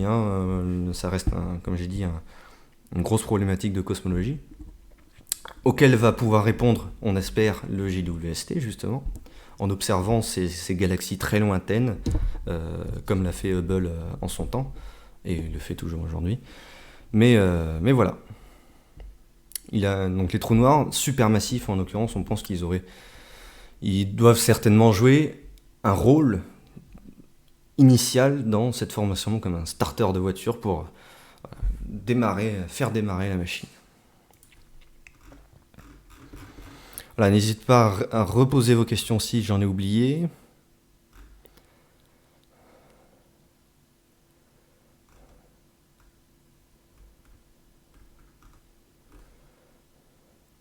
Connaissons-nous l'âge de ce trou noir?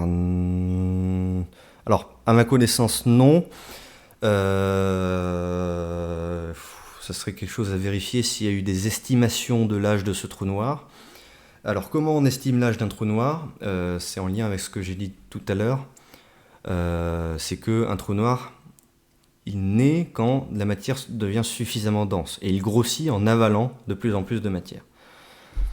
Et en fait, avec ces modèles d'accroissement, de grossissement des trous noirs, on est capable de faire le chemin inverse, et que s'il fait cette taille aujourd'hui, c'est que hier il faisait cette taille et qu'avant-hier il faisait cette taille. Et donc on arrive plus ou moins à retrouver un âge. Mais ça reste quelque chose de très très flou. Et en l'occurrence, pour ces deux trous noirs-là, je ne sais pas ce qu'il en est. Je ne sais pas l'état des recherches qui ont été faites sur la question de leur âge. Pensez-vous qu'un jour on puisse passer dans un trou noir? Non. Alors j'ai rappelé les chiffres du début. Sagittarius A, qui est le trou noir supermassif le plus proche de nous, qui est au centre de la galaxie, est à 27 000 années-lumière, 250 millions de milliards de kilomètres. Donc c'est 1 milliard de fois plus loin que juste d'aller sur Mars. Mars, au plus près, elle est à 200 millions de kilomètres. Là, c'est des distances absolument faramineuses. En admettant qu'on ruine toutes les lois physiques qu'on connaisse en s'approchant de la vitesse de la lumière avec un super vaisseau spatial, il faudrait quand même 27 000 ans. Donc il faut prévoir un petit casse-croûte pour la route.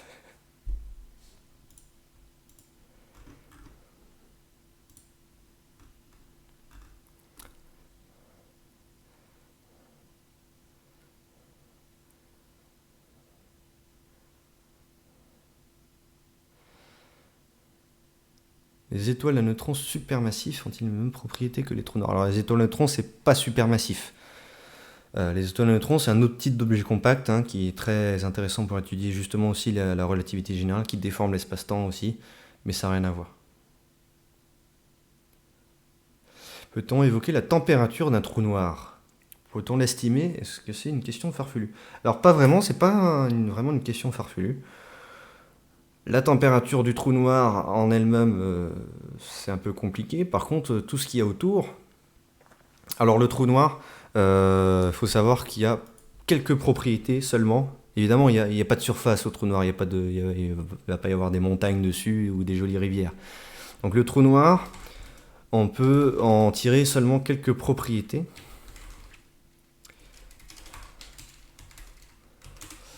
Que je m'en vérifier pour pas dire de bêtises.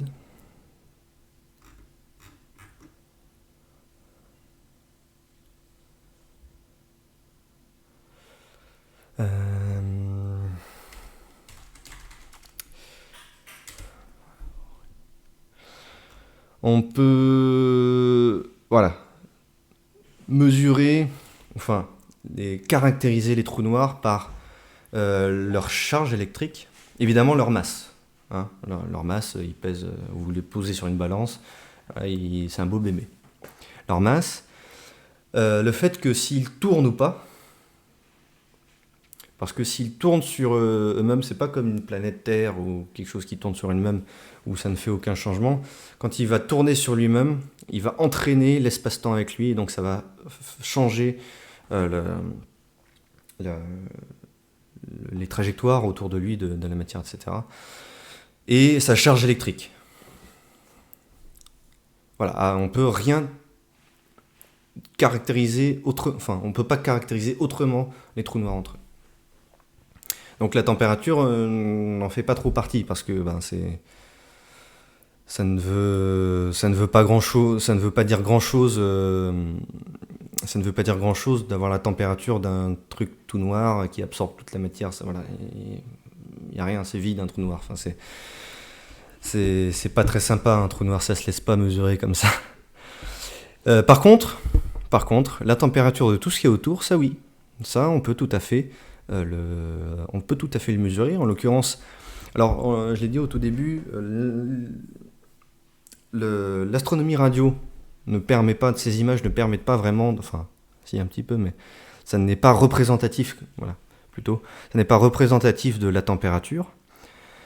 Pour ça, il faut soit l'estimer par des modèles, et qui, de manière indirecte, vont pouvoir être corrélés avec ces images radio, soit mesurer le gaz autour avec d'autres télescopes, évidemment sans prendre en photo le trou noir lui-même, mais vraiment la région globale qu'il y a autour.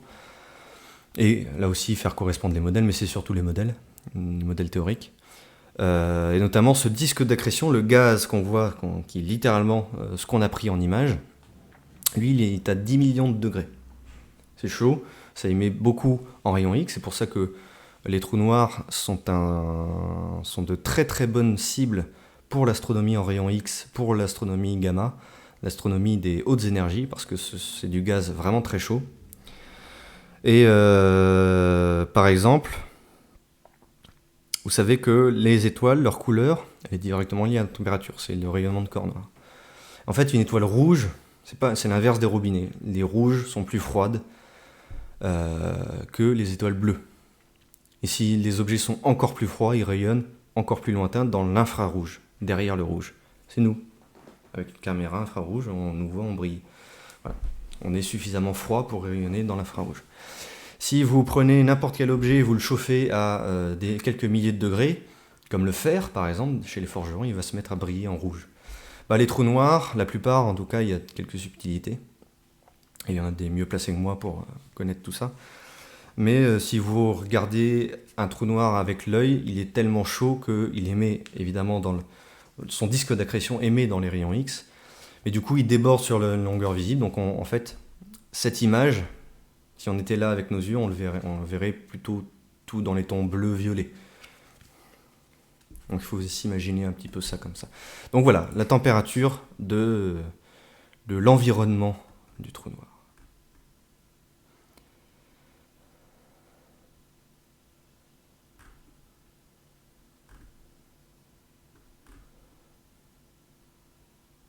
Comment arrive-t-on à connaître le poids d'un trou noir? La masse plutôt d'un trou noir.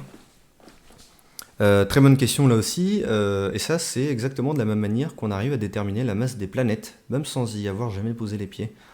C'est simplement avec la trajectoire. Vous vous souvenez de cette animation, cette vidéo, parce que ce sont des images réelles, cette vidéo montrant les étoiles très proches du trou noir central qui orbite, mais en déterminant précisément cette trajectoire, on est capable de déduire par la simple attraction gravitationnelle la masse du trou noir.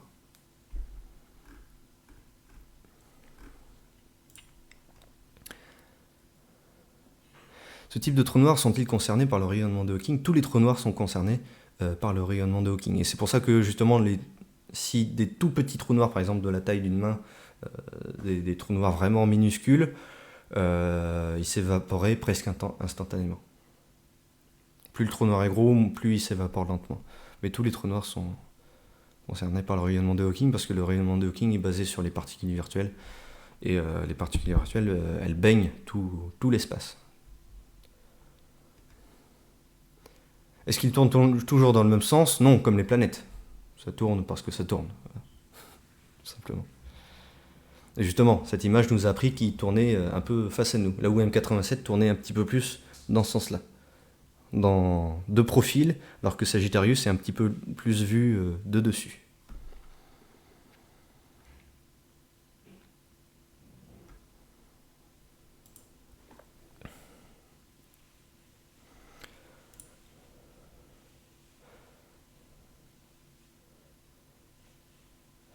D'ailleurs, dans cette vidéo, des étoiles autour de Sagittarius à étoile.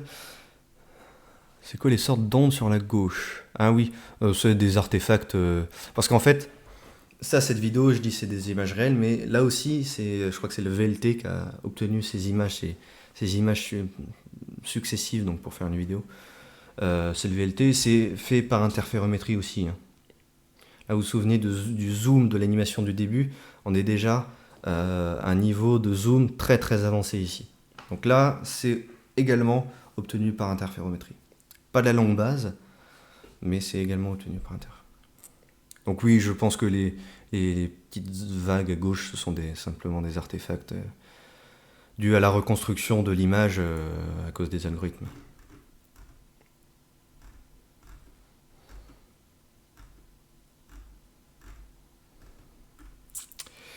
Voilà. Bon, prendre une dernière question peut-être, s'il y en a une. Et puis on va pouvoir s'arrêter ici.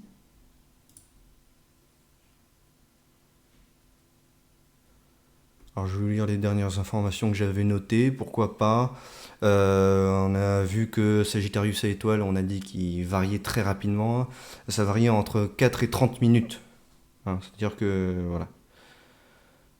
Donc ça bouge très vite et donc ça fait pas une photo fixe. C'est un objet qui est en constante évolution, contrairement à M87 étoile. Je dis que c'est en longueur d'onde radio. Alors j'ai donné les valeurs. La longueur d'onde c'est 1,31 mm, donc c'est vraiment des ondes radio. Hein. La lumière visible c'est 400 nanomètres, 500, 800 nanomètres, ce qui correspond à 230 à peu près gigahertz en fréquence. Hein. Donc c'est 5 nuits en observation, 260 pages d'articles, tout est en public. Hein. C'est 260 pages si vous voulez les lire. Évidemment, c'est une publication scientifique, donc c'est destiné aux autres scientifiques. Mais si vous voulez rigoler, voilà. Il y a 260 pages qui expliquent vraiment tous les différents algorithmes que j'ai mentionnés, la calibration aussi, les traitements statistiques, parce que vous savez, vous vous rappelez ces lignes de test. Il y a 5 groupes différents, il y en a qui utilisent telle statistique, il y en a qui utilisent une statistique bayésienne, donc il y a plein de paramètres qui s'ajoutent, des paramètres libres. Voilà, plein de trucs. Là, les articles sont passionnants. 336 auteurs et 103 antennes donc dans ce réseau de l'Event Horizon Telescope. Cette centaine d'antennes qui, réparties à travers le monde, forment un seul télescope virtuel qui fait la taille de la Terre et qui donc a permis d'avoir pour la première fois l'image réaliste, enfin l'image presque comme si on la photographiait devant, de deux trous noirs supermassifs. Et pour la première fois, notre trou noir à nous, qui est au centre de notre galaxie, la Voie lactée. Quand vous observez le ciel, surtout depuis l'hémisphère sud, vous voyez la galaxie avec ce bulbe vraiment très caractéristique. Vous voyez ces milliards et milliards d'étoiles qui forment un nuage nébuleux brillant. Puis au milieu, vous voyez ces nuages d'hydrogène noir, de gaz froid qui obscurcissent un peu par-ci. Ça, c'est vraiment quand vous avez un ciel vraiment bien dégagé. Et puis voilà, au centre, là-bas, très loin, il y a ça. Il y a ça, cette petite zone sombre, là où tout s'arrête. Là où tout s'arrête, là où les lois de la physique qu'on connaît s'arrêtent. Là où plus rien ne peut sortir, une zone de l'espace complètement indépendante du reste. Là, juste ici, dans cette zone sombre. Et c'est pour ça, surtout, que cette image est magnifique. Ça nous apprend plein de choses, on a vu, ça, on compare avec des millions de modèles, ça, on en fait des calculs dessus, mais le principal, ça reste de contempler ces images astronomiques. Et c'est ça le but premier de l'astronomie, c'est de contempler ça et ce que tout ça représente avec nos yeux. Et grâce à la technologie, devant vos écrans tout simplement. Voilà, on va se quitter sur ces quelques réflexions un peu plus philosophiques. Et je vais vous dire, je vais vous souhaiter bonne soirée. Vous me retrouverez régulièrement sur Futura, dans d'autres émissions en direct, notamment pour couvrir les lancements de fusées qui devraient arriver dans les prochaines semaines. Donc d'autres émissions inédites. Et puis vous me retrouverez, moi et plein d'autres scientifiques et surtout plein d'autres passionnés d'astrophysique, d'exploration spatiale et de physique quantique sur le groupe Cosmonium que j'ai mentionné au début. Vous tapez Cosmonium sur Facebook, répondez bien aux questions.